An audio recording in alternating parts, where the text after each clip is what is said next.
When you think about racial equality and civil rights, which political party comes to mind? The Republicans or the Democrats? Most people would probably say the Democrats, but this answer is incorrect. Since its founding in 1829, the Democratic Party has fought against every major civil rights initiative and has a long history of discrimination. The Democratic Party defended slavery, started the Civil War, opposed Reconstruction, founded the Ku Klux Klan, imposed segregation, perpetrated lynchings, and fought against the Civil Rights Acts of the 1950s and 1960s. In contrast, the Republican Party was founded in 1854 as an anti-slavery party. Its mission was to stop the spread of slavery into the new Western territories with the aim of abolishing it entirely. This effort, however, was dealt a major blow by the Supreme Court in the 1857 case Dred Scott versus Sandford. The court ruled that slaves aren't citizens, they're property.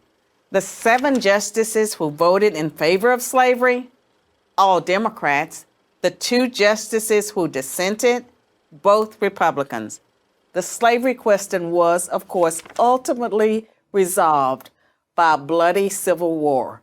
The commander-in-chief during that war was the first Republican president, Abraham Lincoln, the man who freed the slaves.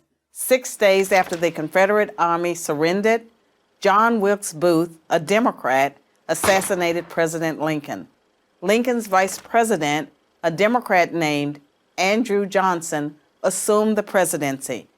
But Johnson adamantly opposed Lincoln's plan to integrate the newly freed slaves into the South's economic and social order.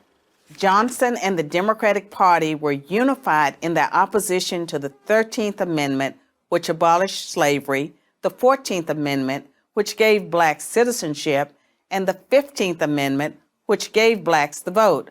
All 3 passed only because of universal Republican support. During the era of Reconstruction, federal troops stationed in the South helped secure rights for the newly freed slaves. Hundreds of black men were elected to Southern state legislatures as Republicans, and 22 black Republicans served in the U.S. Congress by 1900. The Democrats did not elect a black man to Congress until 1935. But after Reconstruction ended, when the federal troops went home, Democrats roared back into power in the South. They quickly reestablished white supremacy across the region with measures like black codes, laws that restricted the ability of blacks to own property and run businesses, and they imposed poll taxes and literacy tests used to subvert black citizens' right to vote. And how was all of this enforced? By terror, much of it instigated by the Ku Klux Klan, founded by a Democrat, Nathan Bedford Forrest. As historian Eric Foner, himself a Democrat, notes, in effect, the Klan was a military force serving the interests of the Democratic Party. President Woodrow Wilson, a Democrat, shared many views with the Klan. He resegregated many federal agencies and even screened the first movie ever played at the White House, the racist film, The Birth of a Nation, originally entitled The Klansman. A few decades later, the only serious congressional opposition to the landmark Civil Rights Act of 1964 came from Democrats. 80% of Republicans in Congress supported the bill, less than 70% of Democrats did.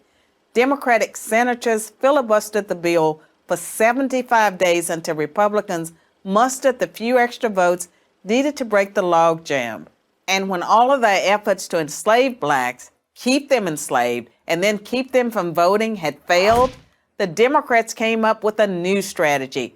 If black people are going to vote, they might as well vote for Democrats.